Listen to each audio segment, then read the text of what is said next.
नमस्कार. आपण पाहत आहात just call me news 24 Solapur. देवेंद्रजी फडणवीस श्रीपादाच्या मनातील लाडका मुख्यमंत्री, भविष्यात पंतप्रधान होणार, लिहून ठेवा. माणसांचा संग्रह करणं सोपं नसतं जितकं पुस्तकाचा संग्रह करणं सोपं असतं. आणि पुस्तकाचा संग्रह करण्यासाठी पैशाची गरज असते आणि ते पैसे सहज उपलब्ध होतात.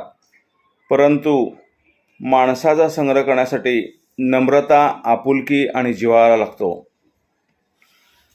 आज 4 पुस्तकं शिकलेली माणसे आपली ज्ञान, विद्वत्ता लग्नामध्ये रुखवतासारखे कधी एकदा मांडून ठेवू यासाठी आतुर असतात. तर नम्रतेची माणसं लग्नात पाकिटावर नाव न घालता आहेर करणाऱ्या आप्तासारखे असतात.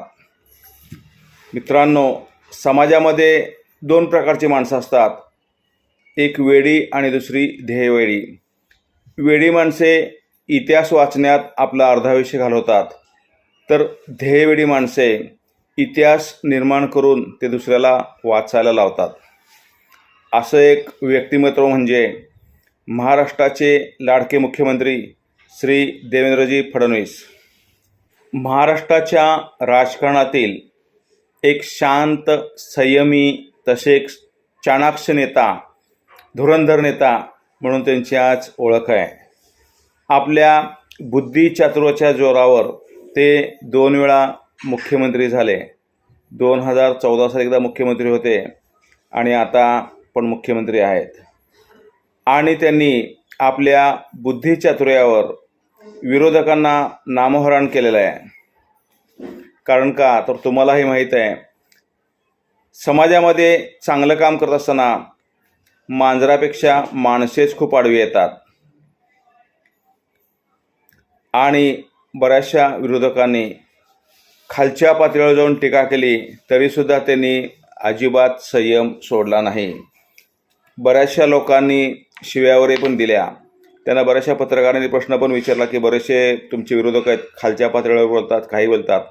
त्यावेळेस एक संयमी नेतृत्वाने, म्हणजेच आजचे जे मुख्यमंत्री आहेत देवेंद्रजी फडणवीस, यांनी एक संयमी उत्तर असं दिलं की आज लोक तुम्हाला शिव्या देतात, परंतु तुम्ही जेव्हा चांगलं काम करताल तेव्हा हेच लोक तुमच्या गळ्यात हार घालतील आणि तुमचा जय जयकार करतील. म्हणजे किती संयम आहे पहा.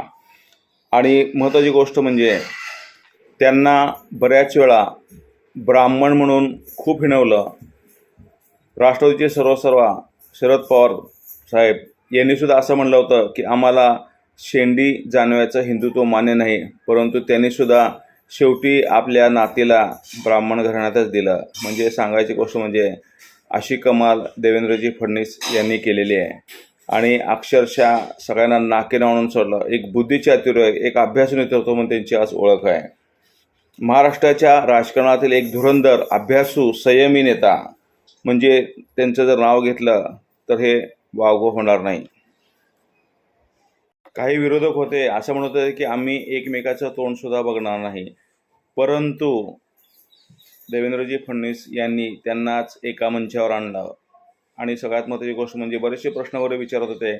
प्रश्न विचारत असताना मिश्किलपणे हास्य करणे हे त्यांचं उत्तर असायचं. कारण का तर आपण प्रश्नांना उगीचच बदनाम करतो, अवघड तर उत्तरे असतात, असं त्यांचं नेतृत्व आहे. महाराष्ट्राला त्यांनी कमाल केलेली आहे आणि महाराष्ट्राला त्यांनी दाखवून दिलेलं आहे. बऱ्याचशा योजना आणलेल्या आहेत, बरेचसे कामं केलेली आहेत. आणि महत्त्वाची गोष्ट म्हणजे त्यांचा जो आज महाराष्ट्रावर ठसा उमटला आहे तो खूप मोठा आहे आणि आज त्यांचं सर्वत्र कौतुक होत आहे.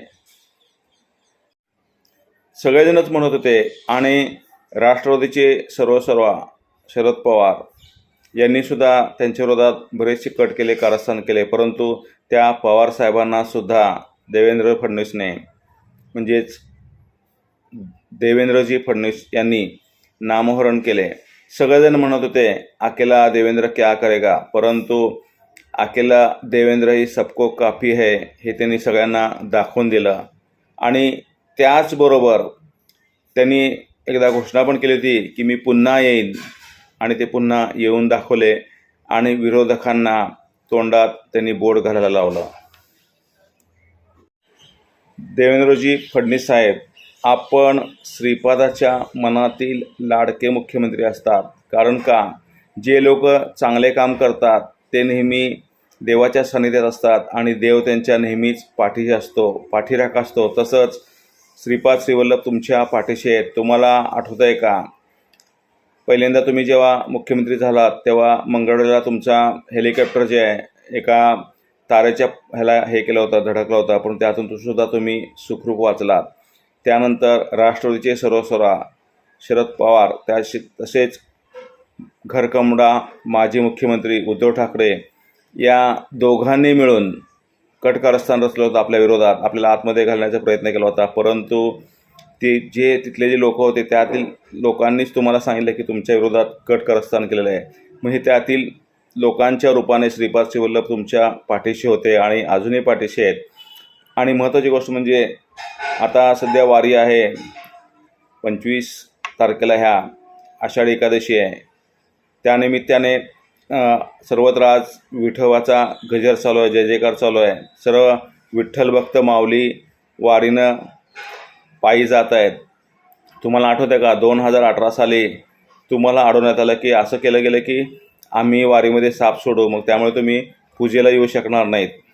परंतु तुम्हीसुद्धा योग्य ती शक्कल लढवली आणि वारीला तुम्ही गेले नाहीत. मग वारीला तुम्ही न गेल्यामुळे तुमच्याबद्दल बरेचसे काही बोलण्यात आलं. परंतु तुम्ही एका वाक्यात सांगितलं की माझ्यामुळं माझ्या वारकऱ्यांना त्रास नको, विठ्ठल भक्तांना त्रास नको म्हणून मी जाणं टाळलं. खूप सुंदर आणि अप्रतिम तुम्ही उत्तर दिलं आणि विरोधकांना नामोहरण केलं. असं हे महाराष्ट्राला लाभलेलं एक संयमी अभ्यासू नेतृत्व, आम्हाला तुमचा खूप अभिमान वाटतो. आणि आपण तुम्हाला पुन्हा एकदा सांगतो, आपण श्रीपाद श्रीवल्लभांच्या मनातील लाडके मुख्यमंत्री आहात. भविष्यात आपण पंतप्रधान होणार, लिहून ठेवा. आणि महत्त्वाची गोष्ट, जर महाराष्ट्राचा मनुष्य पंतप्रधान झाला तर आम्हालाही नक्कीच अभिमान वाटेल. आणि का वाटणार नाही, अभिमान आणि त्याबरोबर गर्वसुद्धा वाटेल. आम्ही छातीठोकपणे सांगू की आमच्या महाराष्ट्राचे मुख्यमंत्री आहेत, ते आता पंतप्रधान झाले. आपण भविष्यात नक्कीच पंतप्रधान होणार. आणि आज तुमचा वाढदिवस, आणि वाढदिवस म्हणजे सगळ्यात महत्त्वाची गोष्ट म्हणजे जीवनामधला अविस्मरणीय क्षण असतो. आपणास उदंड आयुष्य लाभो, आपली अशीच प्रगती होत राहो, ही श्री गुरुदेव दत्त चरणी प्रार्थना करतो. आणि जस्ट कॉल मी न्यूज 24च्या वतीने आपल्या इच्छा आकांक्षा पूर्ण हो, लवकरच आपण पंतप्रधान हो, ही श्री गुरुदेव दत्त चरणी प्रार्थना करतो. धन्यवाद.